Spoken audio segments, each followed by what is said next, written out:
Okay, welcome all of you. Welcome back.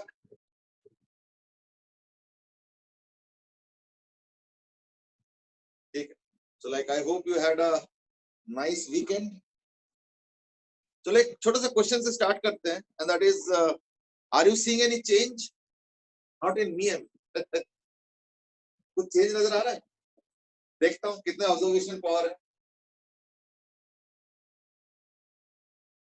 Good morning to all of you. Rohan, Kartik, green board की जगह change कर दिए, मतलब change क्या कर दिया? राइट लेफ्ट चेंज कर दिया, राइट लेफ्ट कर दिया.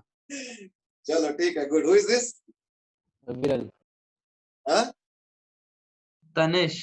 अच्छा तनिष. चलो ठीक है, गुड. मुझे लगा कई बार ना हम लोग ये छोटी छोटी चीजें ऑब्जर्व ही नहीं करते. अब बोर्ड राइट लेफ्ट क्यों किया वो भी सुनो. एक्चुअली क्या ना, इसके जो क्लिप्स है ना, ये वाले, ये जो अभी इसका तो शायद नहीं दिख रहा है, इसका थोड़ा सा दिख रहा होगा, जैसे ये क्लिप हल्का सा दिख रहा होगा, है ना. तो एक को तो हमने चेयर पे रखा हुआ, दिख रहा है, चेयर का टॉप है. तो ये चेयर के टॉप पे है और ये एक दो कील से हैंग किया गया. ये सब जुगाड़ का काम हुआ है. अब धीरे धीरे क्या होता है, जैसे हम रब करते हैं और वो हिलता रहता है ना, तो इसका क्लिप टूट गया. इसका क्लिप टूट गया. तो अब ये इधर था, इसके क्लिप के ऊपर था, तो ये टूट गया. तो इसको इधर रखा. यानी कुछ दिन बाद अगर इसका भी क्लिप टूटेगा तो फिर मुझे नहीं पता क्या होगा. शायद एक सिंगल बोर्ड पे काम करना पड़ेगा, वो भी चेयर पे बना. You never know. चलो, anyway, doesn't matter. So like let's start. We were discussing about symmetry method. ठीक है ना? So just people are joining us. Like we were discussing about symmetry method. तो मैं काम करता हूँ symmetry method के ऊपर. एक आध क्वेश्चन और दे देता हूँ. ज़्यादा नहीं. I think now we have more or less done it. तो उसके बाद we had sufficient exposure. I think now we can do. बस एक दो क्वेश्चन करेंगे. Number one question is like this. Suppose ये एक ट्रायंगल है. ठीक है? ये ट्रायंगल है जिसमें जो एक एक साइड है, तीन साइड्स है ना, एक एक साइड है सपोज 2 ओम ईच, यानी 2 ओम ईच, दोनों के लेंथ के हिसाब से. ठीक है. तो ये गिवन है कि ट्रायंगल है, इक्विलेटरल ट्रायंगल है, 2 ओम ईच है. अब हमने ये ट्रायंगल कैसे बनाया ना, मेरे पास एक बहुत बड़ा सा वायर है. मेरे पास एक बहुत बड़ा सा वायर है. मैंने उसमें से पोर्शन कट किया सो दैट इसका 2 ओम 2 ओम 2 ओम है. तो उस हिसाब से मैंने कट करके इसको ज्वाइन कराया. ठीक है. फिर मैंने क्या किया, उससे छोटे छोटे टुकड़े कट करके एक और इक्विलेटरल ट्रायंगल बनाया. तो उसको मैंने यहां रखा. फिर मैंने और कट किया छोटे छोटे, उससे भी तो ट्रायंगल, फिर ट्रायंगल. अब समझ में तो आ गया होगा मैं क्या कर रहा हूं. This process is done till infinity. ठीक है ना. तो this process is done till infinity, यानी इनफाइनाइट नंबर ऑफ ट्रायंगल्स है. और अब तुमको बताना है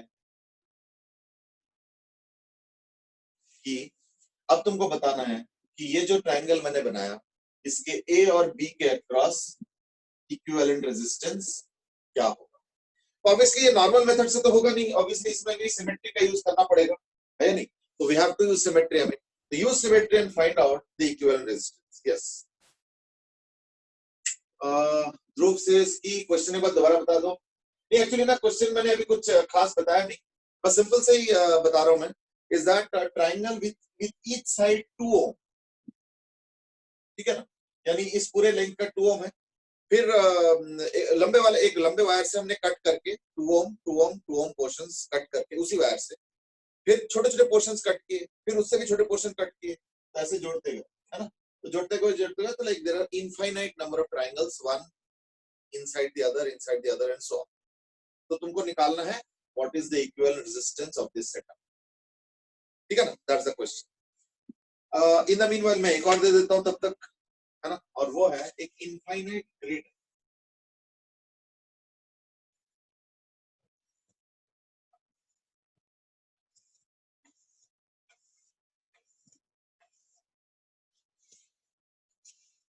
with each portion of small r. इस तरीके से, यानी इतने पोर्शन का रेजिस्टेंस स्मॉल आ रहा है, ये भी स्मॉल आ रहा है, ये भी स्मॉल आ रहा है, ये भी स्मॉल आ रहा है, ऐसे करके इनफाइनाइट नेटवर्क. ठीक है. मैंने क्या किया, दो एंट्री एग्जिट पॉइंट बनाया. एक यहां पे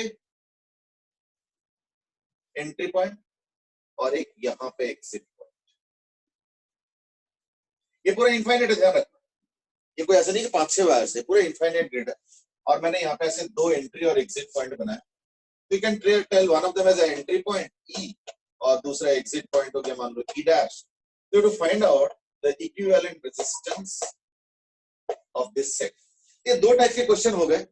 अब देखता हूँ इसके आंसर्स कैसे आते हैं। ध्रुव आप समझ में आ गया question? I hope you are asking ना कि क्वेश्चन दोबारा बता दो। तो दोनों क्वेश्चंस हैं। आई am just giving a half a minute time. Okay, Manan is just joining us.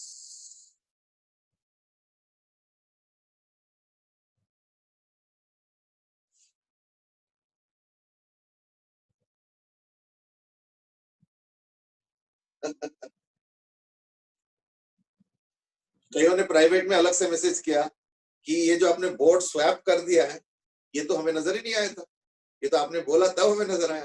अभी तो मैं बोला ना ऑब्जर्व करो। Actually you know there is an interesting thing about Hitler and that is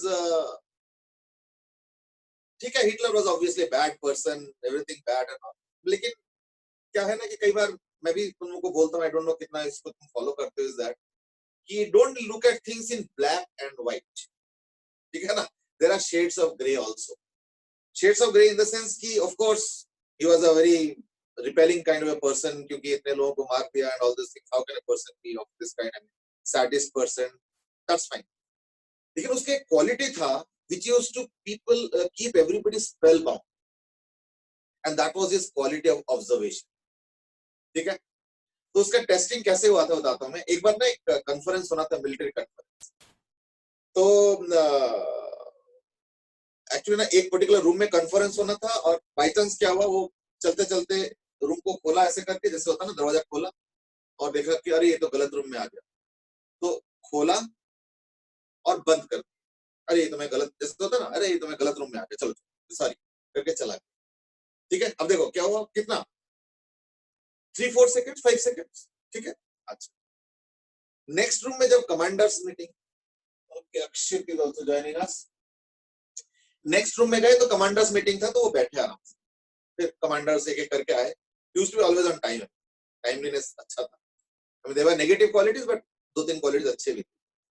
तो कमांडर्स सब बैठे, तो उन्होंने बोला कि आप बगल वाले रूम में कुछ मॉडिफिकेशंस कर।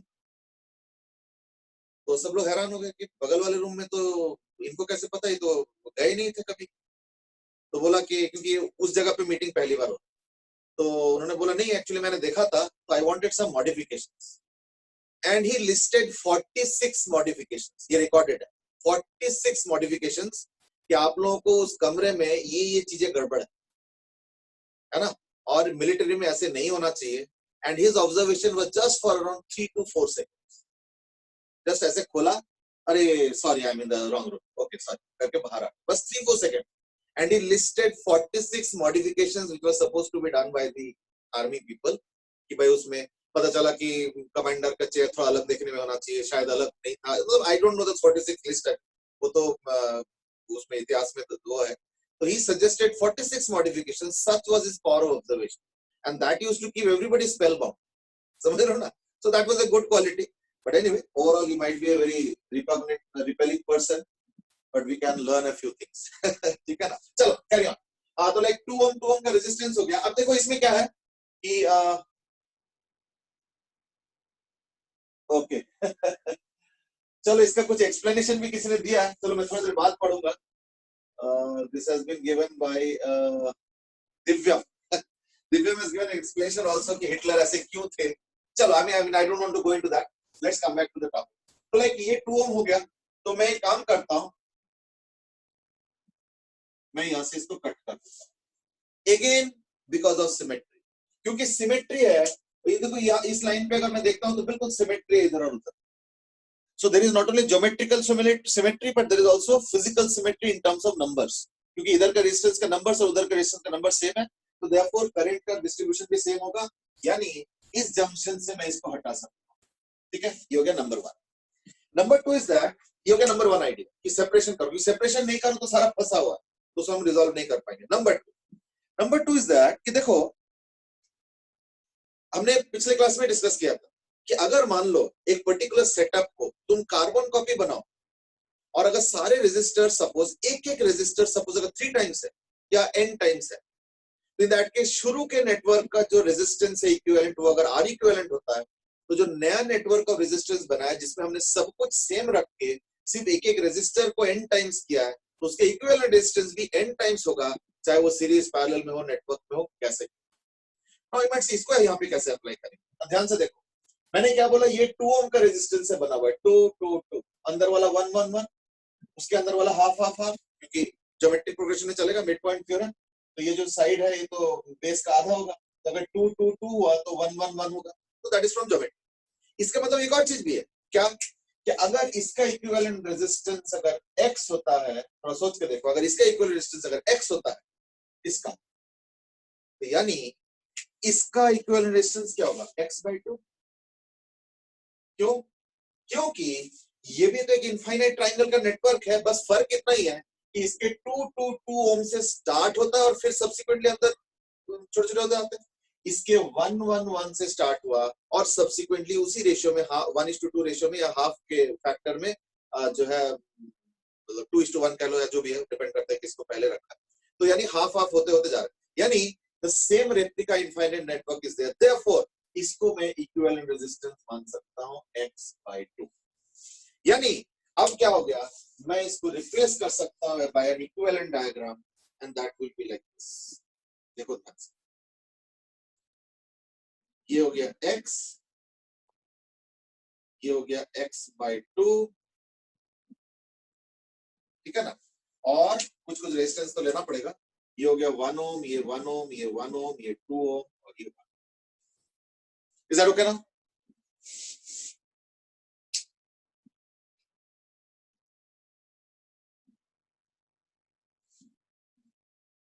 ठीक है, तो like this is the system. एक और प्राइवेट में मुझे किसी ने कम्युनिकेट करके बोला कि सर आपके बाल तो बहुत बड़े हो गए, अब क्या करें, या तो खुद कट करें या तो विराट कोहली और अनुष्का शर्मा जैसे कटिंग कराएं, दैट इज आल्सो पॉसिबिलिटी, देखते हैं अच्छा, तो कैरिंग ऑन, तो यानी ये हो गया 2 और ये x/2, तो यानी 2 into x/2 by 2 plus x/2, ये हो गया इसका सिस्टम, +1 यानी +2, ये हो गया पूरे का, तो इस वाले पूरे नेटवर्क का रेजिस्टेंस तो आगे, ठीक है, और फिर उसके साथ 2 पैरेलल, तो पहले इसको सिंपलीफाई कर लिया जाए, तो this will become equal to 2 से तो कैंसिल हो जाएगा, तो लेके x हो गया ऊपर 2 चला गया, तो 2x bye x plus 4 plus 2, यानी ये हो गया इक्वल टू 2x प्लस 2 यानी 4x plus 8 by x plus 4, ये हो गया इस वाले का, और साथ में 2 ओम पैरेलल में है, तो therefore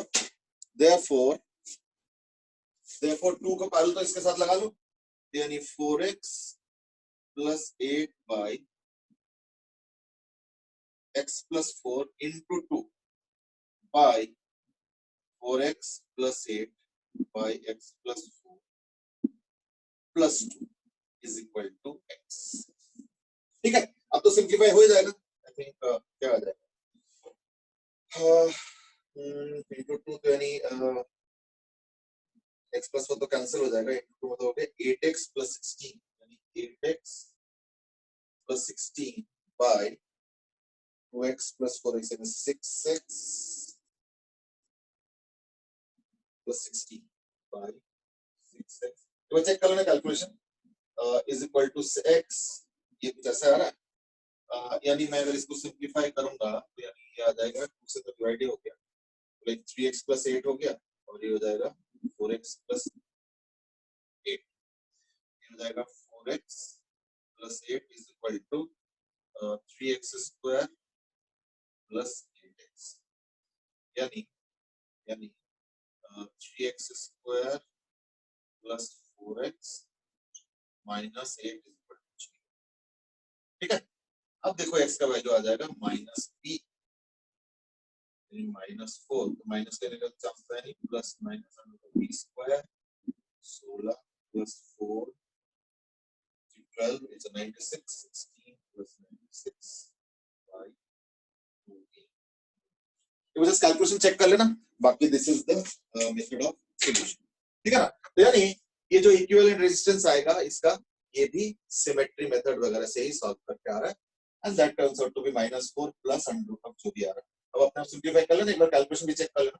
मैं फ्लो में करता गया तो कहीं बीच में अगर एक आध मिस्टेक हो गया तो that you incorporate and accommodate, बाकी एक बार देख लो प्रोसेस, ठीक है। तो मेन मुद्दा ये था कि अगर इस पूरे सिस्टम का रेजिस्टेंस अगर x होता है तो ये जो छोटा सा पोर्शन निकल आया जो कि उसके आधे साइज का, फिर उसके रेजिस्टेंस भी आधे होंगे, तो इसलिए मैंने इसको x/2 बस, तो ये x/2 से रिप्लेस हो गया, और 1 बाकी तो 2 ओम ईच है तो लाइक 1 1 1 1 और 2 हो गया, बाकी सिंपलीफाई किया एंड यू कैन सी, ठीक है। Any query that I can problem. चलो एनीवे सत्यम ने, लक्ष्य ने, कईयों ने आंसर दिया है, दिव्यम ने भी एंड धैर्य ने भी दिया है। तो धैर्य ने दिया r/4, बड़ा सिंपल सा है, सिंपल तो नहीं है, 96 plus 16 112 नहीं, सिंपलीफाई तो नहीं होगा, इतना सिंपलीफाई भी नहीं है। चलो देख लेना, I mean rest I leave it to you. अच्छा अब इस पे आ जाते हैं, इसका थोड़ा थॉट अलग है, इसका थोड़ा थॉट अलग है। इसका जो थॉट है that is based on what is called as method of superposition. In fact ये एक ऐसे मेथड है, सुपरपोजिशन एक ऐसे मेथड है जो कि हम लोग नॉर्मल रेगुलर इलेक्ट्रिक करंट वाले सर्किट में भी यूज कर सकते हैं, ठीक है। नॉर्मल जो रेगुलर इलेक्ट्रिक सर्किट होता है उसको यूज कर सकते हैं। कैसे ना, मैं एक काम करता हूं, मैं सिर्फ बता दूंगा, ये बाकी अपने आप खुद भी इंप्लीमेंट कर लेना क्योंकि बहुत आसान चीज है। तो अब मैं टाइम वेस्ट नहीं करूं, उसमें थोड़ा टाइम लगता है, तो मैं टाइम वेस्ट नहीं करूं, मैं सिर्फ बता देता हूं उतना ही। I think that will be good enough for you all are intelligent enough to understand, ठीक है। और वो ये है कि सपोज मेरे पास एक सर्किट है, सिंपल सर्किट है, कोई ज्यादा कॉम्प्लिकेटेड नहीं लेना।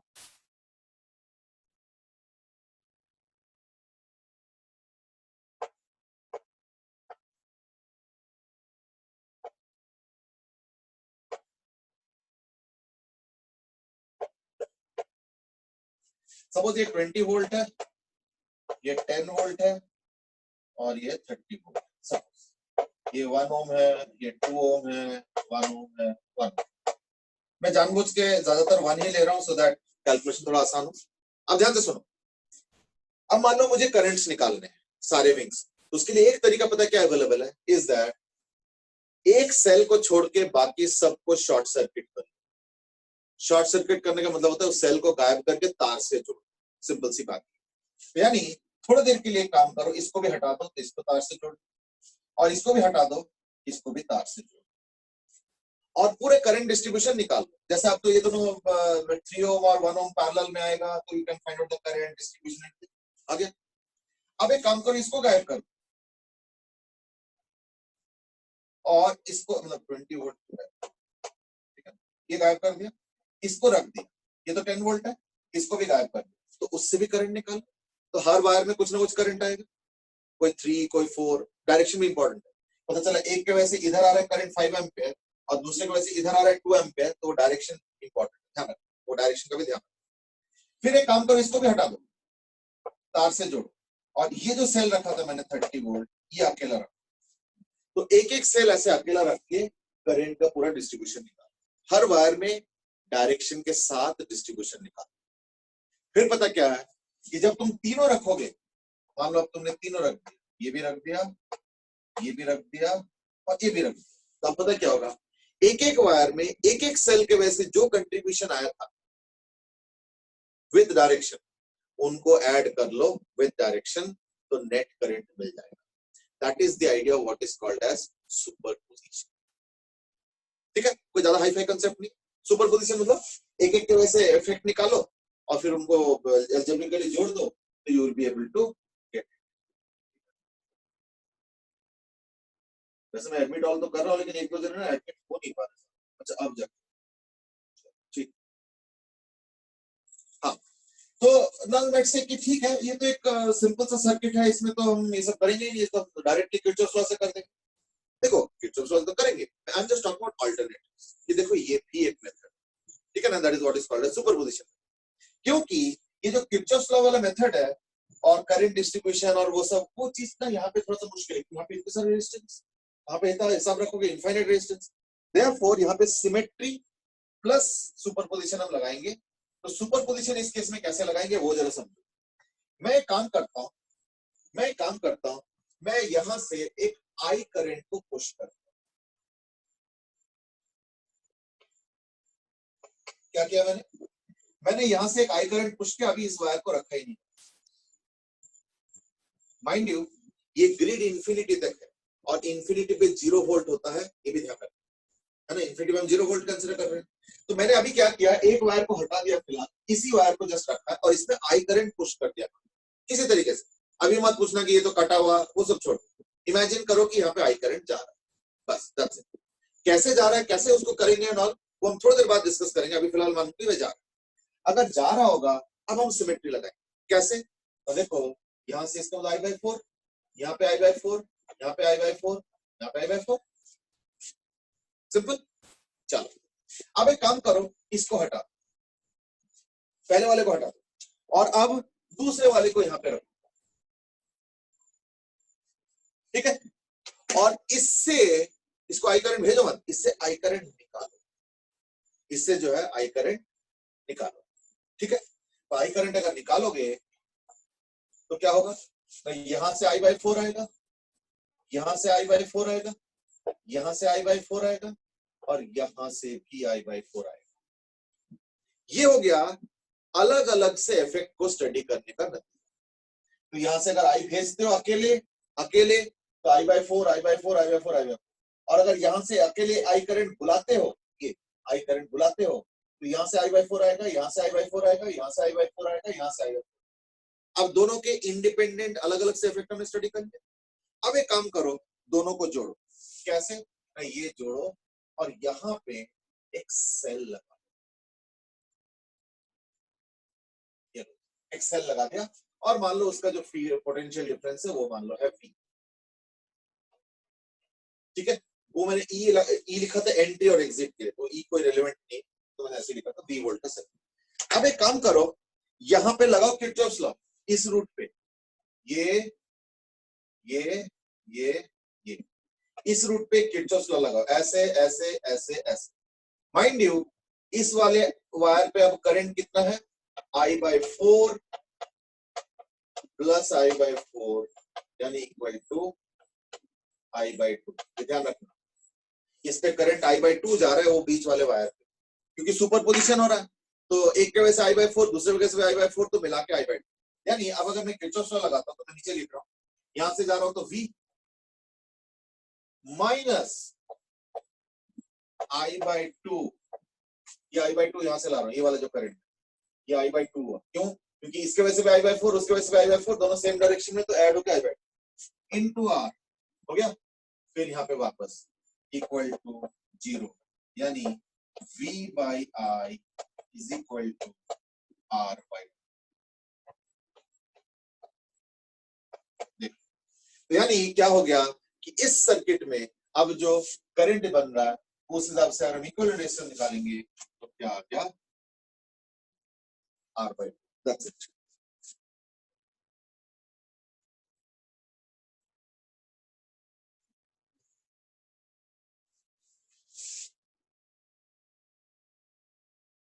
आर्यन ने एक सवाल पूछा, दैट इज वही L बाई 4 निकल नहीं जाएंगे? अच्छा, I बाई 4। ना समझे नहीं, मैं कुछ और कह रहा हूँ। मैं ही कह रहा हूँ, एक सेकंड, जय भटनागर बोल रहा हूँ। तो मैं ही कह रहा हूँ कि जो I गया वो चारों तरफ I बाई 4 फैल गया, और जो I को बुलाया मैंने यहाँ पे वो एक्चुअली I बाई 4 कलेक्ट होके आया। तो इस पे तो नेट फिर I by 4 plus I by 4 हुआ ना, क्योंकि आप तो दोनों वायर पे जोड़ रहे हैं और एक में I जा रहा है और एक में I निकल रहा है, तभी तो कंप्लीट सर्किट है। वोल्टेज है V, तो यहाँ से I करंट गया, फिर I करंट वापस आया।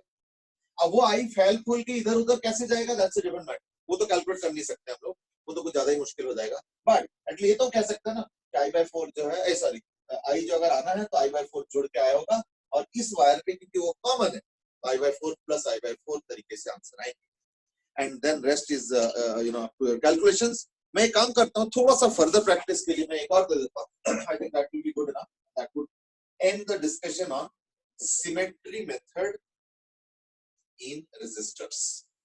ठीक है, सिमेट्री मेथड। तो मैं एक और दे देता हूँ, ऐसे ही एक ग्रेड है, अब तो आसान लगेगा, देखना फटाफट हो जाएगा।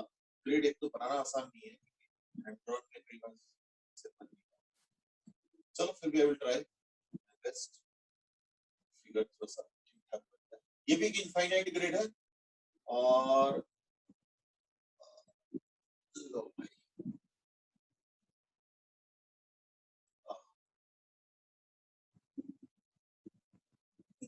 ऐसे। तो ये भी एक इनफाइनाइट ग्रेड है जिसमें ऐसे करके वायर्स है। I hope you got a feel of what I am trying to do.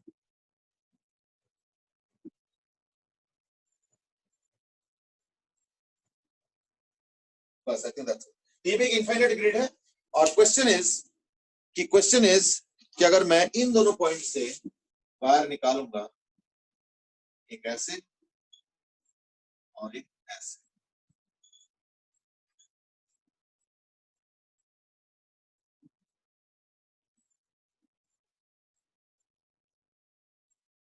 ठीक है, तो रेजिस्टेंस बताओ, एक एक छोटे छोटे सेक्शन का रेजिस्टेंस हो गया।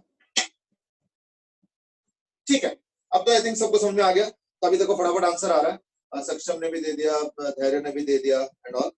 तो लाइक R/3 बिल्कुल परफेक्ट, अब समझ आ गया। ठीक है, बिल्कुल सही, लॉजिक वही लग रहा है।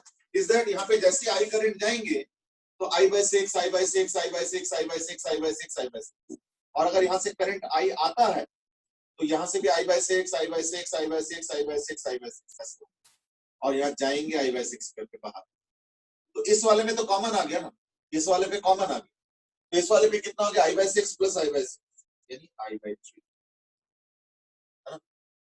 यानी जब मैं किर्चॉफ्स लॉ लिखूंगा यहाँ पे एक बैटरी लगा के ऐसे करके बैटरी डाल के अगर मैं किर्चॉफ्स लॉ लिखता हूँ तो हो जाएगा V minus I/3R equal to 0, यानी V बाई I यानी R equivalent is equal to R/3। बिल्कुल सही, ठीक है, चलो ठीक है, दैट्स ओके। यानी अब क्लियर हो गया चीज की कैसे करना है। ठीक है, okay. So that was about your symmetry method in case of resistors. अब एक काम करते हैं क्योंकि एक्चुअली एक टॉपिक हमने स्टार्ट करके हमने टच करके उसको छोड़ दिया था, and that is Wheatstone bridge. आज हम लोग करेंगे some applications of Wheatstone bridge. ठीक है, क्योंकि Wheatstone bridge is supposed to be used in many places.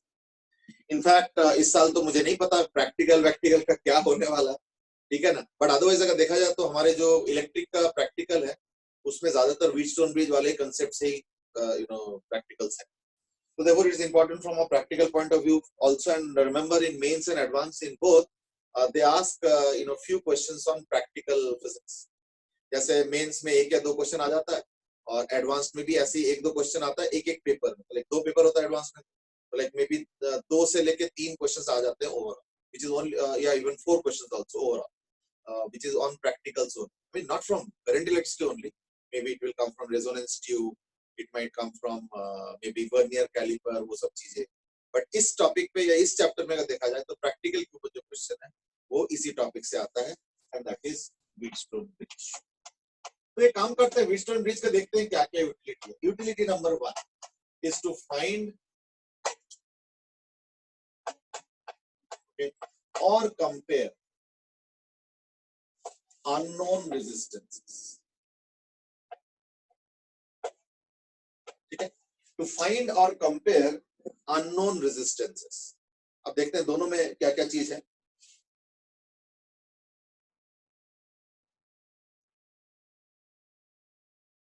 yes Ayushman, I will do that, don't worry। ठीक है ना, अच्छा ब्लड आ रहा है नहीं, मेरे इसमें तो आज बिल्कुल परफेक्ट आ रहा है, तो आज मैं जब रिकॉर्ड करके भेज दूंगा आयुष्मान, इट सीम्स कि नेटवर्क बहुत पुअर आ रहा है। अच्छा सत्यम भी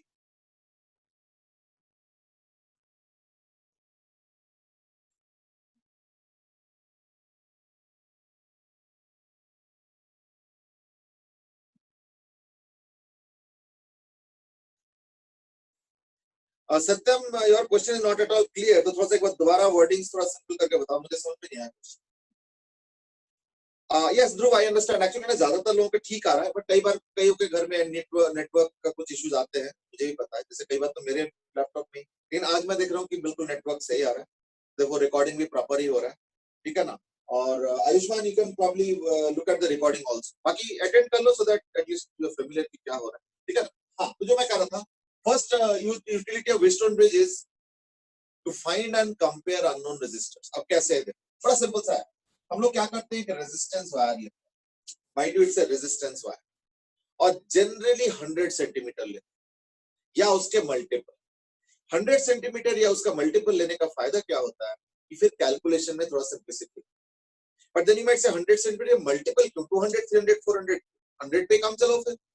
ना देखो, अभी थोड़ी देर बाद रियलाइज करोगे, और इस ये पॉइंट पहले से बता देता हूँ मैं, इसलिए थोड़ा सोचते रहना, एंड दैट इज, जितना बड़ा वायर लोगे उतना ज्यादा एक्सपेरिमेंट का एक्यूरेसी होगा। बल्कि at the end of the experiment I will ask कि ऐसे क्यों है। So be prepared with this question already, ठीक है।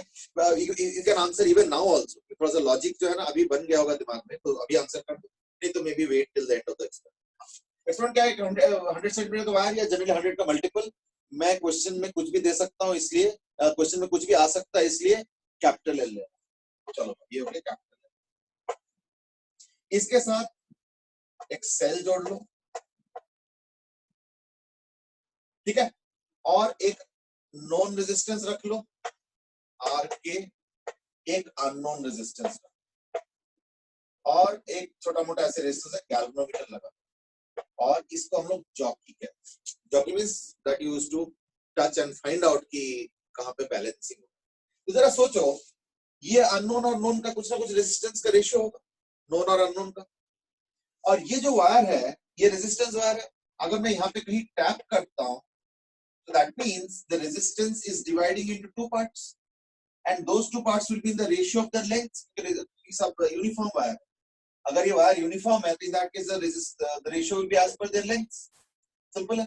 in that case क्या होगा ना, अगर ये मान लो स्मॉल एल है, तो ये हो जाएगा capital L minus small L, okay.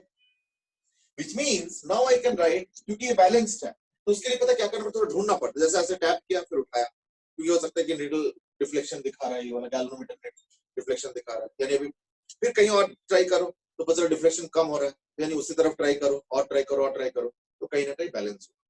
और अगर डिफ्लेक्शन और बढ़ता जा रहा है, तो यानी तुम गलत दिशा में जा रहे हो, फिर इधर मत जाओ, फिर उधर जाओ, तो फिर इधर ट्राई करते रहो, ट्राई करते रहो, ट्राई करते रहो, कहीं ना कहीं मिलेंगे। That's the process. यानी आगे, यानी मैं लिख सकता हूं आर के by RU is equal to small l by capital L minus small l। यानी ये हो गया मेथड ऑफ फाइंडिंग। कई बार क्या होता है, दोनों ही अननोन होता है, तो ये R1 हो गया, R2 का दोनों ही unknown. In that case resistance तो नहीं निकलेगा, इन कंपैरिजन तो मिल जाएगा ना कि 1:3 है, 2:5 है ना, 7:1 है, जो भी है उससे एटलीस्ट ये तो पता चले कि कौन किसके कितने टाइम्स है। फिर एडिशनल एक्सपेरिमेंट करके हो सकता है कि वैल्यू भी निकाल, वो तो डिपेंड करता है। But the thing is that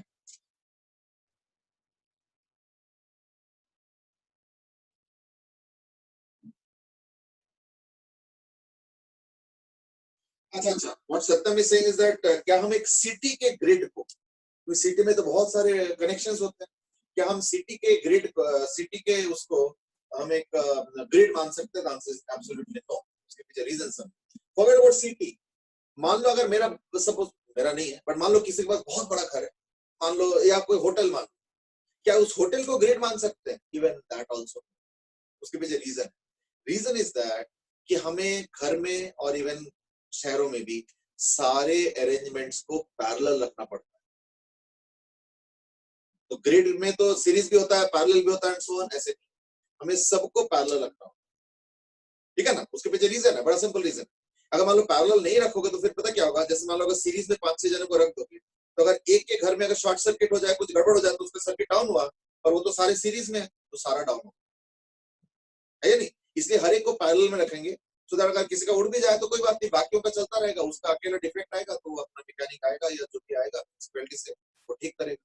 so therefore एक शहर में या ग्रिड में या इवन घर में भी, घर के अंदर भी, उसको हम ग्रिड नहीं कह सकते of the type that we discussed. इस टाइप का ग्रिड नहीं कह सकते, वो सारे पैरेलल में ही होंगे, ठीक है ना।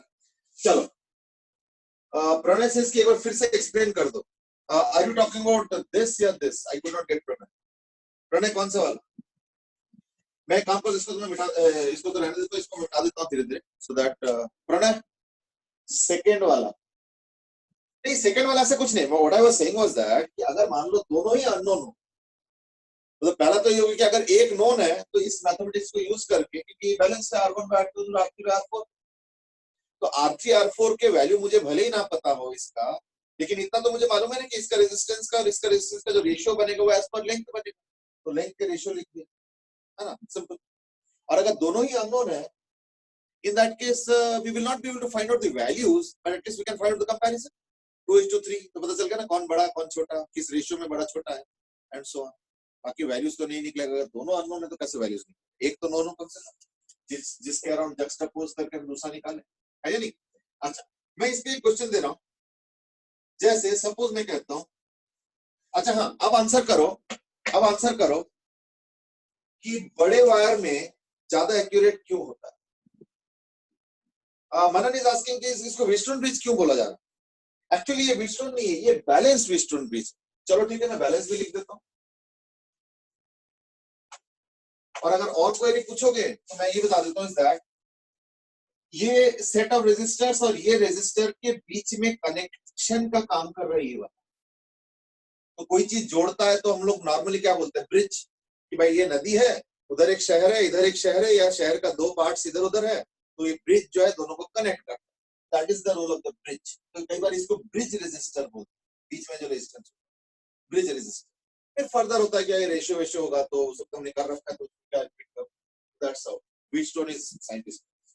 अच्छा, अब आ जाओ इसके ऊपर क्वेश्चन, पर उसके पहले ये आंसर कर दो कि वो एक्यूरेसी वाला जो बताया मैंने कि बड़ा वायर लेने से ज्यादा एक्यूरेसी क्यों?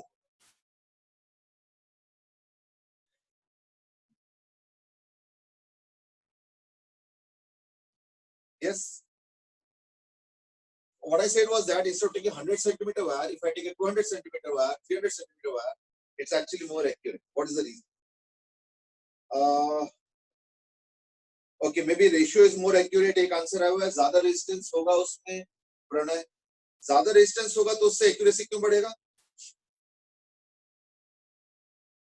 ठीक है, जय गोयल ने एक आंसर किया है, परसेंटेज एरर कम हो जाएगा. I think that's the right answer. More length, more points for attachment, smaller gradient change, ये आंसर शिवम ने दिया है. ये भी कुछ सही है. ज्यादा नंबर ऑफ डिविजन्स, इसके रेशियो में लीस्ट काउंट छोटा होता है, छोटा हो जाएगा. ठीक है, ये भी मोर लेस करेक्ट है. थोड़ा सा टेक्निकल लैंग्वेज है, but yes it's also in the right direction. That is actually क्या हो रहा है, देखो कि जो अननोन रेजिस्टेंस है Ru, that is equal to known resistance. चलो वो तो नोन है, वो तो कांस्टेंट, उसका तो कुछ नहीं होता है, into L minus L by L. तो मैं लिख सकता हूँ रिलेटिव एरर को प्रोडक्ट के फॉर्म में. Relative error that is delta Ru by Ru, ये रिलेटिव एरर हो गया, is equal to delta L by L plus delta L minus L by L minus L. तो देखो डेल्टा L या delta L minus L, ये दोनों same है. ये लिखने में अलग हुआ बट एक्चुअली सेम है. क्यों? That will be the least count of the scale जो के नीचे अटैच रहता है.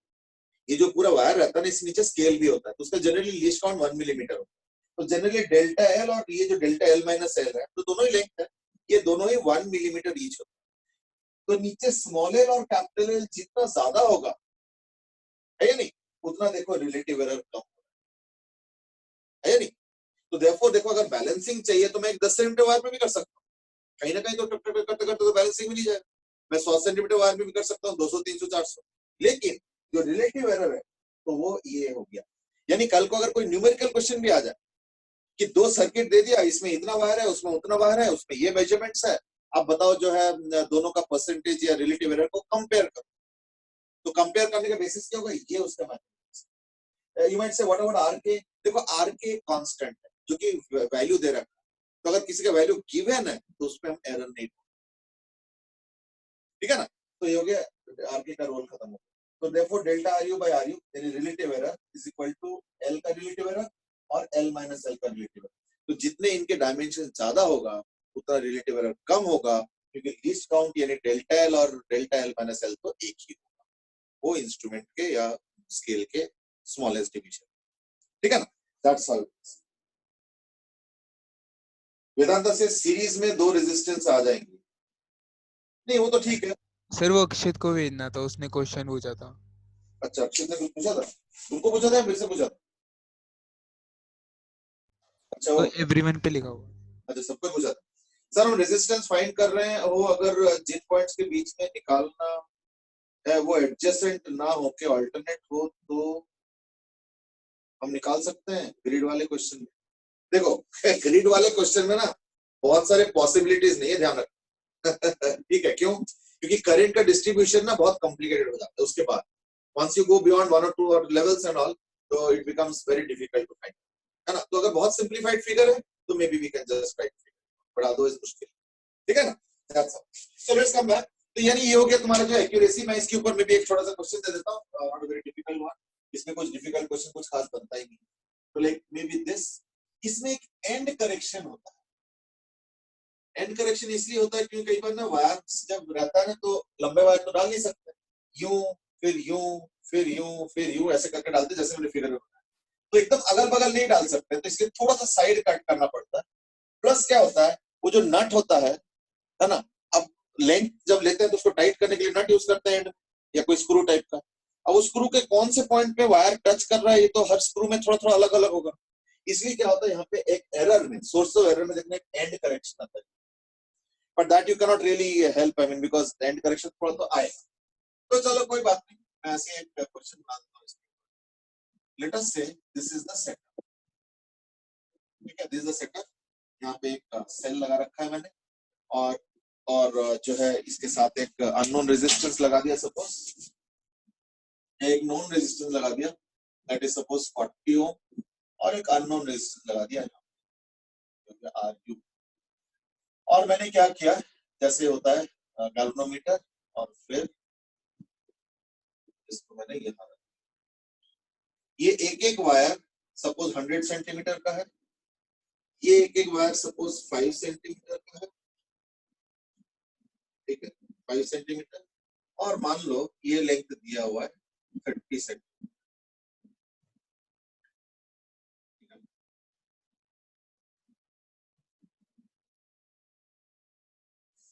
तो बस अननोन रेजिस्टेंस बता दो, फाइंड आउट। अच्छा सिंपल क्वेश्चन, कोई ज्यादा कठिन नहीं है इसमें। फिर मैं एक और दे देता हूँ इसी में।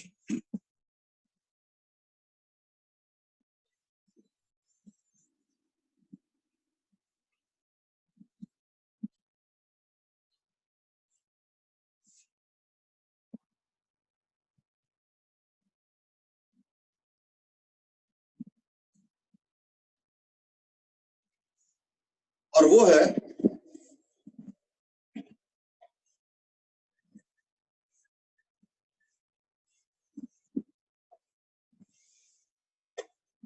सिंपल कर देता हूँ मैं डायग्राम को। इसमें मैं पूरा डायग्राम नहीं बना रहा हूँ, इसमें सेल वेल सब होगा, मैं पूरा नहीं बना रहा हूँ ऐसे। ये एक रेजिस्टेंस अननोन है, ये भी एक अननोन रेजिस्टेंस, ये दिया हुआ है 40, ये दोनों ही अननोन है, 2 रेजिस्टेंस अननोन है इसका। और जब मैं उसको वो करता हूँ ये आता है with this as suppose 90 centimeter and this is suppose 10 centimeter।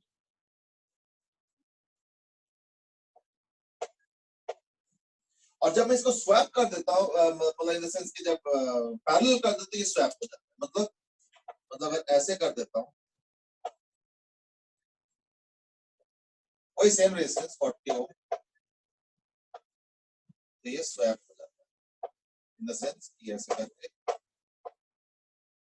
इधर 10 हो जाता है और इधर 90 होता है।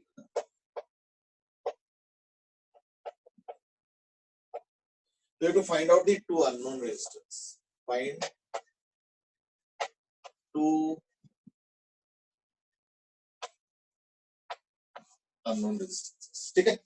पहला का तो आ गया 80 ओम, और फिर शुरू हो गए 35.844415 है वो। अच्छा मुझे लगता है वो कैलकुलेटर में करके फटाफट कॉपी पेस्ट कर, चलो ठीक है, नॉट बैड, ओके चलेगा। इसका सिंपल कैलकुलेशन है पहले वाले का, बस ये कि हिसाब किताब थोड़ा ठीक से रखना पड़ेगा कि कहीं गलत लेंथ ना ले।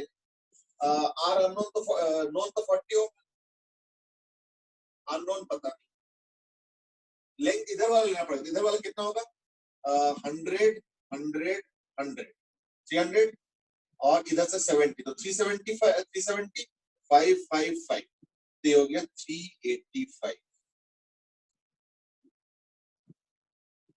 पाई। अब इधर से देखो तो क्या होगा 100 100 100 300 और ये हो गया 30, तो 330 और 1 2 3 यानी 345, ठीक है ना, यानी R unknown is equal to 40 into 345 by 385, that's it, ठीक है ना। बाकी तो थोड़ा बहुत कैलकुलेशन हम कर ही लेंगे।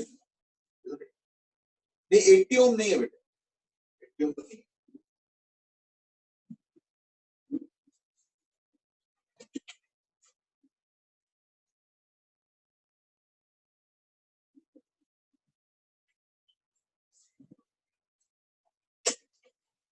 तब तक दूसरा वाला बताओ। हाँ वो कई बार ना 30 का एडिशन कहाँ पे करना है वो गड़बड़ हो जाता है, बस और कोई नहीं, बाकी तो सिंपल, ठीक है ना। These are very scoring areas, क्यों, क्योंकि इसमें कोई बहुत ज्यादा हाई फाई क्वेश्चन बनेगा नहीं।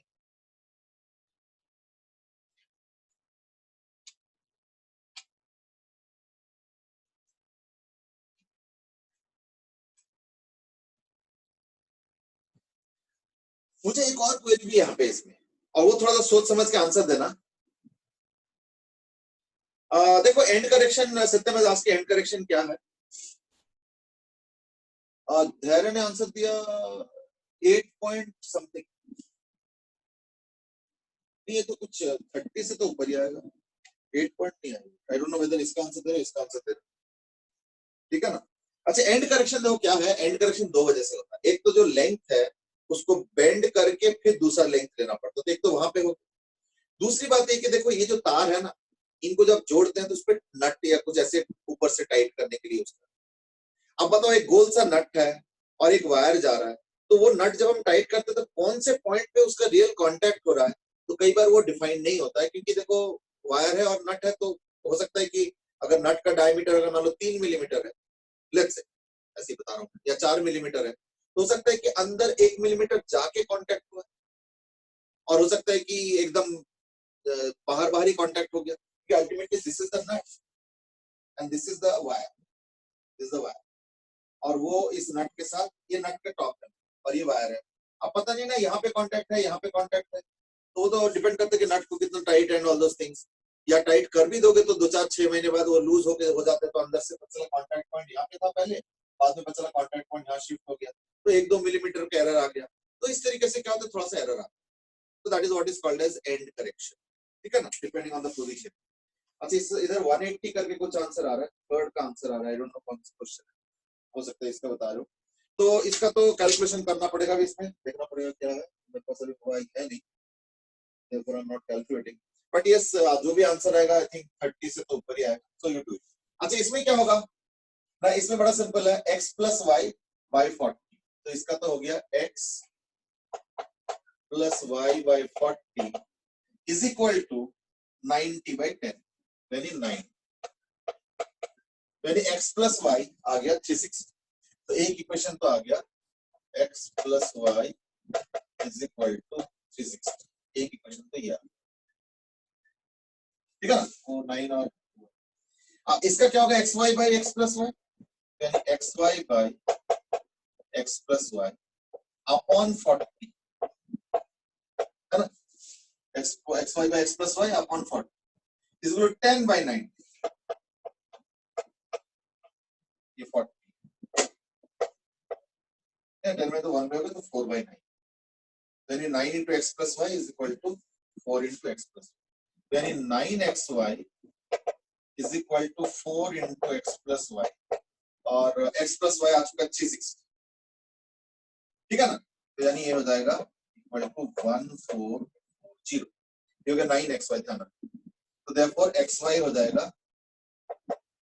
इक्वल टू, बल्कि यहीं पे कर देते तो ज्यादा अच्छा रहता, या चलो ठीक है 4 into x plus y, तो देयरफॉर xy आ जाएगा 9 इधर कर लेंगे, तो 360 का 440 होते नहीं 160। अब दो इक्वेशन आ गए, x plus Y is equal to 360 है ना, और X Y is equal to 160। तो इसमें से पुट कर सकता हूं मैं, यानी इक्वेशन हो जाएगा x इंटू वाई के जगह पुट करके 360 माइनस एक्स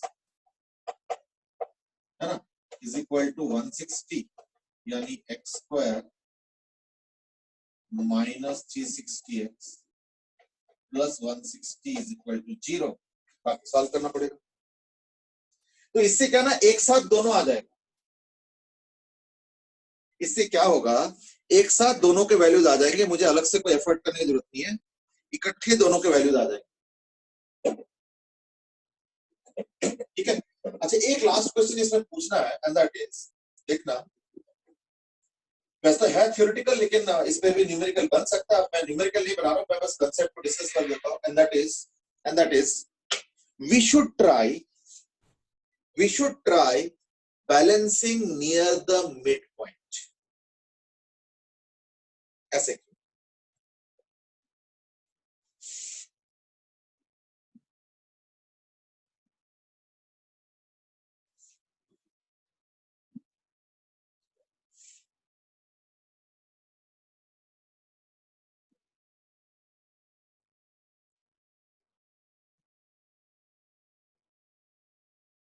अनुभव देखो, अब कई लोगों ने बोला कि हमें लगा अलग अलग क्वेश्चन, अरे एक चीज बताओ, एक ही क्वेश्चन में दो अननोन है तो कैसे निकाल लोगे वैल्यू? है या नहीं? दो डेटा दिया ही गया है, so that you can use both of them, combine them and get the answer. Sir हमें लगा दोनों में इक्वल रेजिस्टेंस दिया हुआ अपना। इक्वल रेजिस्टेंस, अच्छा मतलब इसको निकाल लो और आधा आधा कर दो, ये लगा? अरे नहीं हाँ मतलब सेम रेजिस्टेंस एक बार सीरीज में लगा, एक बार पैरेलल में लगा, तो इतने में क्या हो रहा है उसका जो मेजरमेंट्स है बैलेंसिंग लेंथ वो स्वैप, एक में 90 10 आ रहा है, एक में 10 90। That was the question. But चलो anyway now it's over, I hope you got the feel what has to be done. मैंने एक सवाल और पूछा, ये थोड़ा थ्योरेटिकल भी कह सकते हो बट देन इसका नहीं वैल्यू, इसके ऊपर न्यूमेरिकल बन सकता है। अब इतने सारे क्वेश्चंस करने का टाइम नहीं होता है, सिर्फ मैं न्यूमेरिकल आइडिया बता देता हूं। इज दैट एक चीज बोला जाता है, is that try to obtain balancing near the mid point. इसके पीछे रीजन क्या है मैंने वो बता दिया, चल कोई बात नहीं, दोबारा लिखूंगा।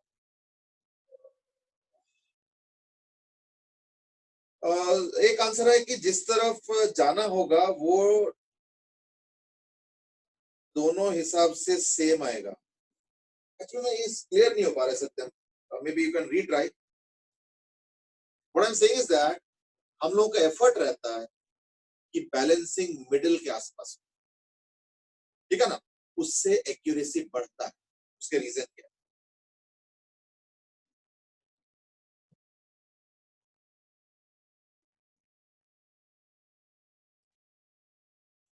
चलो ठीक है, मैं एक बार दोबारा फॉर्मूला लिख देता हूं। एक्चुअली मैंने फॉर्मूला तो मिटा दिया। इज दैट वो जो आया था ना एक बार कि delta R unknown by R unknown, ये रिलेटिव एरर है। इसको मैं मिनिमम रखूंगा तो ऑब्वियसली मेरा कैलकुलेशन ज्यादा एक्यूरेट होगा। लेकिन आया क्या था, delta L by L plus, वैसे तो आया था delta capital L minus small L, but मुझे पता तो है कि डेल्टा एल तो एक ही वैल्यू होता है क्योंकि वो एक ही क्या बोलते हैं मेजरिंग स्केल में दोनों मेजर कर रहे हो, तो मैं इसको भी डेल्टा एल लिख देता हूँ। वैसे ये डेल्टा एल है नहीं, ये एक्चुअली है delta L minus L by L minus L, actually तो ये है, लेकिन मैं इसको लिख देता हूँ डेल्टा एल कॉमन लेके 1 by small L plus 1 by capital L minus. अब पता है क्या है कि जैसे मान लो कैपिटल एल सपोज 100 है, थोड़ा एक हिसाब करके देखो, तो ये मिनिमम तब होगा क्योंकि डेल्टा एल तो फिक्स होता है। एक पर्टिकुलर इंस्ट्रूमेंट के लिए जनरली डेल्टा एल क्या होता है 1 मिलीमीटर होता है, तो ये तो फिक्स होती है। ये हो गया अलग अलग, वो डिपेंड करेगा स्मॉल एल के ऊपर। अब जरा सोचो, सपोज कैपिटल एल अगर 100 है तो मैं दो कॉम्बिनेशन बता रहा हूँ, एक है एल 50-50 कि भाई ये 50 और ये 50, और एक है मान लो 20 और 80। अब बताओ, ये हो जाएगा 1/50 प्लस 1/50 है ना, 2/50, तो यानी ये हो गया 2/50। इसका कैलकुलेशन ये कितना हो गया 1/20 प्लस 1/80, ये 20 होगा तो 80 होगा, तो 1/20 प्लस 80 होगा तो क्या होगा 5/80, यानी 1/16, यानी 1/25। अब बताओ किसमें एरर ज्यादा हुआ, इसमें ज्यादा एरर हुआ या नहीं? इसमें ये 1/16 है, ये 1/25 ये छोटा है, यानी ये दोनों का समेशन, इन दोनों का समेशन मिनिमम तब होगा जब स्मॉल एल और small L is equal to L/2 होगा. So therefore we always try to obtain balancing at the midpoint. कितने पार्ट कर दें, इधर पे छोड़. This is minimum, यानी for a given capital L, है ना? This relative error is minimum when small l is equal to 50 centimetre. तो इसलिए हम लोग का कोशिश ये रहता है कि हम मिड पॉइंट के आसपास बैलेंसिंग करें. बट देन यू माइट से ये कैसे करेंगे, वो तो रेजिस्टेंस. देखो जनरली हम लोग जब एक्सपेरिमेंट करते हैं ना, तो हमारे पास एक रेजिस्टेंस बॉक्स होता है, या हो सकता है कि मल्टीपल रेजिस्टर्स होता है. अब मान लो तुमने एक एक्सपेरिमेंट किया, अब मान लो तुमने एक्सपेरिमेंट किया जिसमें 40 ओम यूज किया और पता चला एक तरफ हो गया, चाहे ज्यादा की तरफ हो चाहे कम की तरफ, तो उससे एक आइडिया लग जाएगा कि इसका रेजिस्टेंस 40 से ज्यादा है या कम. आइडिया तो लग गया ना. अब एक काम करो, अगर ज्यादा है तो इन दैट केस तुम रेजिस्टेंस बॉक्स में से 40 की जगह 60 कर लो, 80 कर लो, सो दैट हमारा रेजिस्टेंस उस वाले रेजिस्टेंस के आसपास आ जाए. ये अगर हमारा रेजिस्टेंस जो नोन है और अगर अननोन रेजिस्टेंस आसपास हो जाएगा तो ही ना बैलेंसिंग पॉइंट मिड पॉइंट पे होगा, और उसी में ही ना सबसे ज्यादा सबसे कम एरर होगा. तो देयरफॉर हम उस तरीके से एडजस्ट करेंगे अपने नोन रेजिस्टेंस, सो दैट वो known resistance as close as possible हो टू द अननोन रेजिस्टेंस. जब मैं एक्सपेरिमेंट करूंगा तो मैं इस चीज को दिमाग में यानी ध्यान में रखूंगा. That's what I was trying to say. और उससे क्या होगा, एरर मिनिमम हो जाएगा. तो टू हैव मिनिमम एरर ये हो गया L is equal to 50 centimetre. लेकिन मैं इसको फिर और लिख देता हूं, in general L should be equal to capital L by 2. To have minimum relative या percentage error, this small l must be equal to capital L by 2. ये मैंने एक एग्जांपल से बताया, but I think you must have already felt it yourself. हाँ बिल्कुल बिल्कुल, Rohan Veer you are on the correct line. ये वो AM GM वाले चीज से आता है, ठीक है ना, बिल्कुल सही तरीका सोचो, ठीक है ना, you are thinking in the right direction. I think Jay Goyal ने भी यही बोला कि इसको तो हम AM GM से इंटरप्रेट कर सकते हैं. बिल्कुल सही बोला है, उसी से इंटरप्रेट करना है, और कोई बात. चलो ठीक है. So that was the first utility of Wheatstone bridge. Let's go to the next. पहला हो गया अननोन रेजिस्टेंस. दूसरा हो गया टू फाइंड और compare EMF of unknown cell. ठीक है. अब इस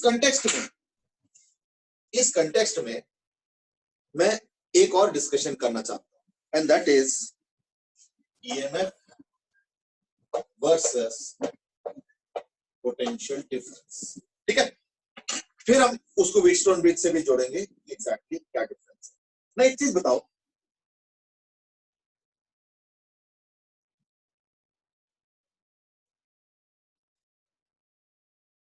okay, what Akshit is asking A question, that is कि हम जो है अपने नोन रेजिस्टेंस को एडजस्ट कर करके अगर मान लो अननोन के साथ हम निकाल रहे हैं तो हमें फायदा क्या ना. देखो हमारे पास हो सकता है कि रेजिस्टेंस बॉक्स में वो अननोन रेजिस्टेंस के बराबर का रेजिस्टेंस ही ना हो. ऐसे भी तो हो सकता है भाई. देखो हमारे पास जो रेजिस्टर्स है वो सारे नेचुरल नंबर्स है. हो सकता है कि रेजिस्टेंस 4.35 ओम है और हमारे पास है 4 है, 5 है, 6 है, 7 है, 2 है, 1 है. सवाल ये कि मान लो मैंने 1 ओम के रेजिस्टेंस को लेकर ट्राई किया नोन, और इधर बाद में पता चला 4.35 वगैरह टाइप का, तो उस एक्सपेरिमेंट में जो एक्यूरेसी आएगा, बेहतर एक्यूरेसी आएगा कि अगर 1 के जगह तुम अगर अननोन को 4 करो और इधर 4.35. मैं मैच कराने की बात नहीं कर रहा हूँ, क्योंकि मैच करा पाओगे नहीं करा पाओगे इसका कोई गारंटी नहीं है, क्योंकि तुम्हारे पास जो अननोन नॉन रेजिस्टेंस होगा वो हो सकता है सिलेक्टेड वैल्यूज के होंगे. सवाल है कि मेरे पास जो सिलेक्टेड वैल्यूज के रेजिस्टेंस है उसमें से कौन सा यूज करके मेरा एक्सपेरिमेंट का रिजल्ट थोड़ा सा बेहतर किया जा सकता है. तो एक काम करो, पहले ट्रायल कर लो किसी भी रेजिस्टेंस से 1 ओम से ट्राई करो. तो जब 1 ओम से ट्राई करोगे तो इधर 1 और उधर 4 पॉइंट समथिंग लेट्स से 35, तो बाद में पता चलेगा, बट लेट्स से पता चल गया तो वो तो एकदम एक तरफ चला जाएगा बैलेंसिंग, तो कुछ ना कुछ एरर आएगा उसमें, तो वो एरर ज्यादा होगा. लेकिन अब उस एरर हो या जो भी है, तुमको ये तो पता चलेगा ना कि 4 के आसपास है, और तुमको ये भी पता है कि तुम्हारे पास एक 4 ओम है, अब तुम 4 को लेके वही एक्सपेरिमेंट कर लो, तो जो एक्सपेरिमेंट का रिजल्ट अब आएगा वो मोर एक्यूरेट। ये मेरा कहने का मतलब, मैं ही नहीं कह रहा हूं कि आप दोनों को किस तरह से मैच करा दो तो एकदम बीच में आएगा, वो तो हो सकता है कर नहीं पाओगे, पर as close as possible try करो तो वो better. That's what I am trying to say. ठीक है ना? चलो ठीक है, मैं इसका एक ग्राफ बना देता हूं। अगर तुम small L versus relative error को प्लॉट करोगे तो कुछ ऐसे, अगर ये कैपिटल एल है और अगर मान लो यहाँ पे रिलेटिव एरर है, प्लॉट करोगे स्मॉल एल को, small L is the variable, पता है क्या होगा इसका ग्राफ ऐसे होगा।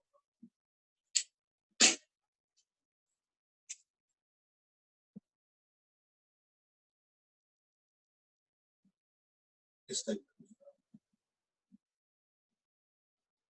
तो ये हो गया इसका minimum error eight L by, ये हो गया मिनिमम रिलेटिव।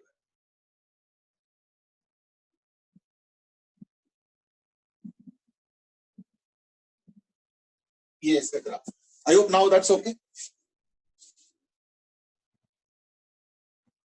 ठीक है, अभी ओके हो गया, ये ग्राफ हो गया। अब ये हो गया इसका मिनिमम एरर वाला पॉइंट।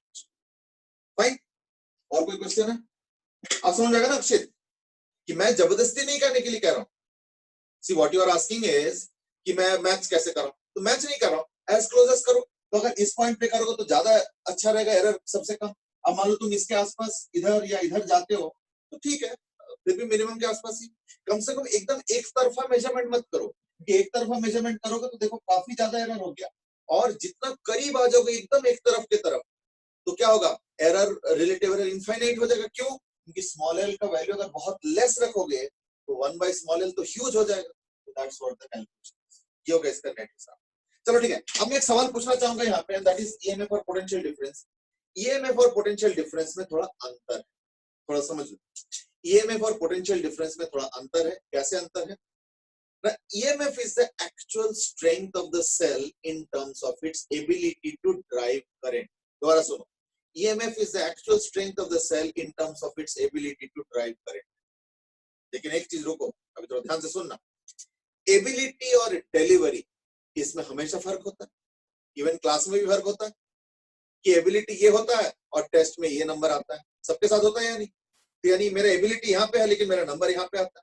तो एबिलिटी और डिलीवरी में जैसे हम लोगों में अंतर होता है, तो ऐसे सेल में भी होता है। यूनिट से क्यों ऐसे क्यों होगा? तो फिर ये सवाल मैं तुम लोगों से भी पूछ सकता हूँ, तुम लोगों को ऐसे क्यों होता है कि एबिलिटी और डिलीवरी में अंतर होता है? क्योंकि प्रैक्टिस का कमी, भूल जाना, एग्जाम प्रेशर, कई वजह है या नहीं? तो सेल में ऐसे क्या वजह है? सेल में ये वजह है कि सेल के पास जो ताकत है करंट को ड्राइव करने का, उसमें से कुछ यूज अप हो जाता है। क्यों? क्योंकि उसको खुद के अंदर भी करंट ड्राइव करना पड़ता है। अब बोलो ये क्यों? क्योंकि उसके खुद के अंदर भी रेजिस्टेंस होता है, which is called as internal resistance। एक हिसाब देता हूं मैं सिंपल, जैसे सिंपल दूंगा। सपोज मैं कहता हूं कि एक मान लो 8 वोल्ट का सेल और उसका इंटरनल रेजिस्टेंस सपोज 2 ओम। खुद का भी रेजिस्टेंस होता है ना सेल का, तो इंटरनल रेजिस्टेंस 2 ओम। और मान लो बाहर का जो रेजिस्टेंस है वो है सपोज लाइक सपोज 14। तो करंट कितना आएगा? करंट आ गया 8 बाई 2 प्लस 14, नेट रेजिस्टेंस 16 हो गया, तो 8 बाई 16 यानी आई हो गया 8 बाई 16 यानी 0.5 करंट आ गया। यानी इसके अक्रॉस कितना वोल्टेज हुआ? इसके अक्रॉस वोल्टेज होगा IR यानी 0.5, यानी वोल्टेज जो बना that is equal to 0.5 into 14 यानी इक्वल टू 7 वोल्ट। यानी इसी सर्किट में थोड़ा सा रियलाइज करो क्या हुआ। ये हो रहा है कि जो वोल्टेज, थोड़ा सा हट जाता हूं, थोड़ा सा जो वोल्टेज है सेल के पास यानी उसका जो ताकत है वो 8 वोल्ट है, लेकिन जो ताकत फाइनली सर्किट को दिया to deliver the current that is only 7 volt. तो बोले 1 वोल्ट कहां चला गया? 1 वोल्ट खुद के ही अंदर जो रेजिस्टेंस है, ऑपोजिशन है, उसके अंदर के करंट को भी तो ड्राइव करना पड़ता है ना। यानी जो ताकत है मेरा, मैं एज अ सेल बोल रहा हूं, उसका कुछ हिस्सा मेरे ही अंदर करंट ड्राइव करने में चला गया। Therefore what I deliver is less than this। यानी मैंने कितना डिलीवर किया? मैंने 7 वोल्ट डिलीवर। कितना कम हो गया? देखो करंट कितना है 0.5 और रेजिस्टेंस कितना है 2, यानी कितना कम हो गया, कितना यूटिलाइज हो गया, कितना खर्चा हो गया ना। I आर, यानी यू स्टॉप कितना हो गया 0.5 into 2 1 वोल्ट, और देखो इसलिए 1 वोल्ट का कमी है। यानी अगर एक सेल का ईएमएफ ई होता है ई, तो उसमें से कुछ पार्ट तो खुद के ही अंदर करंट ड्राइव करने में चला गया, कितना हो गया आई, सर्किट का I into small R. So therefore what the cell is delivering is V is equal to E minus IR। ये हो जाता है पोटेंशियल डिफरेंस जो कि सेल दे रहा है। धीरज, अब आ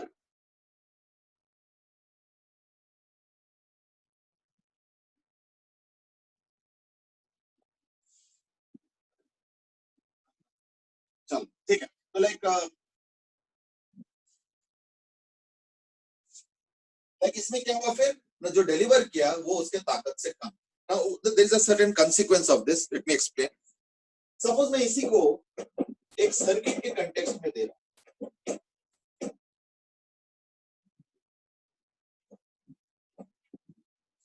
सपोज मैं कहता हूं कि मेरे पास एक सर्किट है,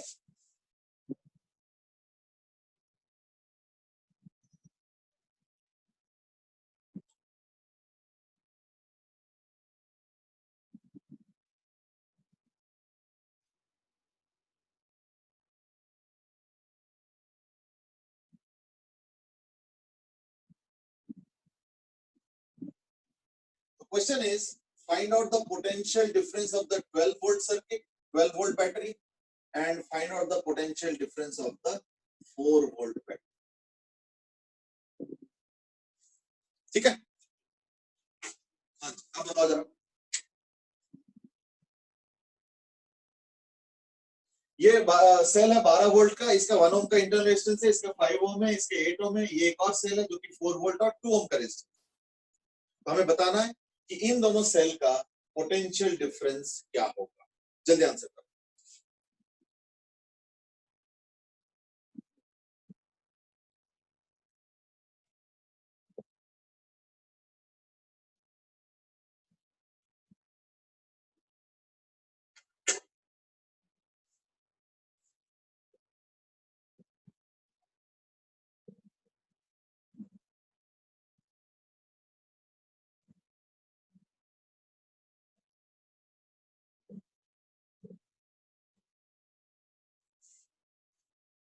थोड़ा जल्दी तो बेटे आंसर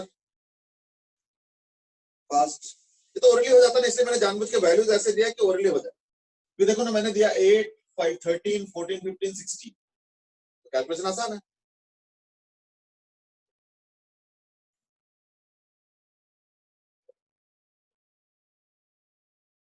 ओके एक आंसर आ गया, दैट इज एक का 11.5 और दूसरे का 3। चलो ठीक है, एक आंसर आ गया 11.5 और 3, और कोई थोड़ा जल्दी।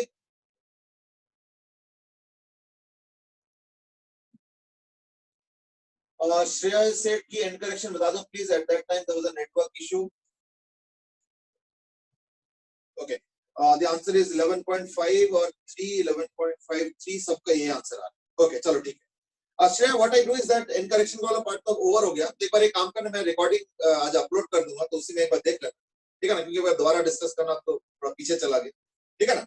Let me answer the same question and that is सबका आंसर एक ही है 11.5 और 3। अब देखो यहाँ पे एक इशू है, इशू इज लाइक दिस कि ये जो ताकत वाला जो इशू है इसको ना थोड़ा इस तरह समझो कि मैं let me give a quick example इस तरीके से कि सपोज मेरे पास 1000 रुपए है, तो यानी मेरा फाइनेंशियल ताकत कितना है 1000 रुपए। ध्यान से वर्ड्स को सुनना, फाइनेंशियल ताकत इज इक्वल टू 1000 रुपए। अब मैं काम करता हूं, मैं 9 जने को या चलो 4 जने को दोस्तों को बुलाता हूं और एक छोटा सा रेस्टोरेंट में, मान लो वी आर हैविंग सम छोटा सा स्नैक पार्टी आफ्टर लॉकडाउन नहीं तो बोलोगे तो आपका फाइन लग जाएगा। हाँ तो सुनो, तो 4 जने को बुलाया और मान लो 5 थाली ऑर्डर कर दिया, सिंपल थाली, थोड़ा सा वैसे टाइप का 200 रुपए का थाली। 5 जने हैं, मैं हूं, 4 जने दोस्त हैं, तो 5 जने हो गए, तो सबके 200 200 200 के थालियां। अब थोड़ा ध्यान से सुनना मेरे वर्डिंग्स, मेरा फाइनेंशियल ताकत कितना है 1000, लेकिन क्या मैंने 1000 को डिलीवर किया? नो, मैंने 800 ही रुपए ने डिलीवर किया। क्यों? क्योंकि 200 रुपए तो मैं भी खा गया। तो मैं से नहीं, अगर आप नहीं खाते तो अब बड़ा ऑड सा लगेगा कि पार्टी मैं दे रहा हूं और मैं बिल भर रहा हूं, और मैं ही नहीं खा रहा, मैं बैठ के देख रहा हूँ और सब लोग खा रहे हैं, तब तो चलो 250-250 के थाली मिलेंगे, बट वैसे नहीं, चलो ईमानदारी से फेयरली हो रहा है। तो यानी 1000 रुपए के फाइनेंशियल ताकत, लेकिन आउटपुट कितना हो रहा है, डिलीवरी कितना हो रहा है, सिर्फ 800 रुपए, यही सेल में हो रहा है। लेकिन इंटरेस्टिंग बात यहाँ पे, तो ये काम करते हैं, इसके लिए काम करते हैं, ये वाला सॉरी ये जो करंट का डायरेक्शन है इसको वो कर लेते हैं ऐसे। तो करंट हो गया इक्वल टू 8/60 यानी 0.5 एम्पीयर।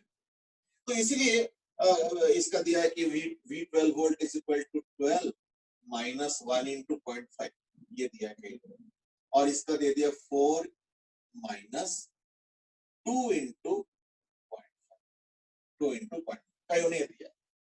लेकिन इसमें ये तो करेक्ट है, इसमें ये कोई दिक्कत नहीं है, ये तो करेक्ट है, ठीक है ना, ये तो करेक्ट है,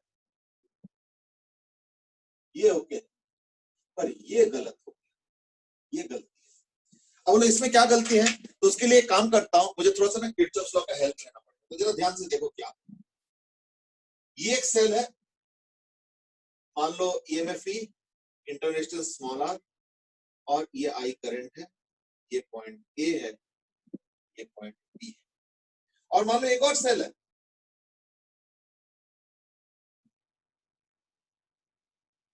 इसका भी वही ERR है, और मान लो करंट I, ये भी A और B है। तो अगर मैं इसका देखता हूं, तो अगर मैं यहां से स्टार्ट करता हूं, तो मैं किरचॉफ लॉ कैसे लिखूंगा, VA, तो मैं किरचॉफ लॉ कैसे लिखूंगा, now I will start with VA, यहाँ पे VA, then I'm going opposite to cell, so minus E, I'm going opposite to current also, plus IR is equal to VB, यानी potential difference delta V क्या होगा, VA minus VB, तो ये उधर चला गया, यानी E माइनस IR हो गया। अब इसमें भी करते हैं, VA प्लस E, लेकिन इसमें minus plus IR is equal to VB, यानी VA को उधर ले जाओ, तो therefore potential difference delta V is equal to VB minus VA is equal to E plus IR। यानी अब दो टाइप के सेल हो गए, सेल भी दो टाइप के हो गया, एक में जिसमें कैलकुलेशन E माइनस IR से होगा, और एक है जिसमें कैलकुलेशन E प्लस IR से होगा। तो से E क्या चक्कर है, हमें कैसे पता चलेगा, बड़ा सिंपल है, इसमें जो करंट हो रहा है वो सेल के नेचुरल डायरेक्शन के हिसाब से हो रहा है, ये होता है नॉर्मल सेल, सेल को नॉर्मली इसी तरीके से यूज किया जाता है, तो इसको हम लोग बोलते हैं एज ड्राइवर सेल, ठीक है, क्योंकि इस तरीके से क्या होता है, सेल धीरे धीरे खत्म हो जाता है, तो उसको हम लोग कहते हैं डिस्चार्ज हो गया, इसलिए इसको हम लोग ये भी बोलते हैं डिस्चार्जिंग सेल। तो डिस्चार्जिंग सेल या ड्राइवर सेल अगर हुआ, इन that case E minus IR, और ये वाला क्या है, ये हो गया चार्जिंग सेल, यानी जब हम एक सेल को चार्जिंग मोड में डालते हैं ना, जैसे हम लोग करते हैं ना, मोबाइल खत्म हो गया तो चार्ज कर दो एंड ऑल दोस थिंग्स कहते हैं, तो यानी हम क्या करते हैं, उसके अंदर उल्टे डायरेक्शन में करंट पास करते हैं। ये देखो, ये सेल इधर करंट पास कराना चाहता है, लेकिन हो सकता है कोई और तगड़ा सेल होगा जो कि इसको अंदर जबरदस्ती करंट उल्टे डायरेक्शन में भेज रहा है, तो यानी ये सेल चार्जिंग मोड में है, इसको बोलते हैं चार्जिंग सेल, इसको कई बार ड्रिवन सेल भी कहते हैं, ड्रिवन सेल। तो ये हो गया ड्राइवर सेल, और नीचे वाला हो गया ड्रिवन सेल।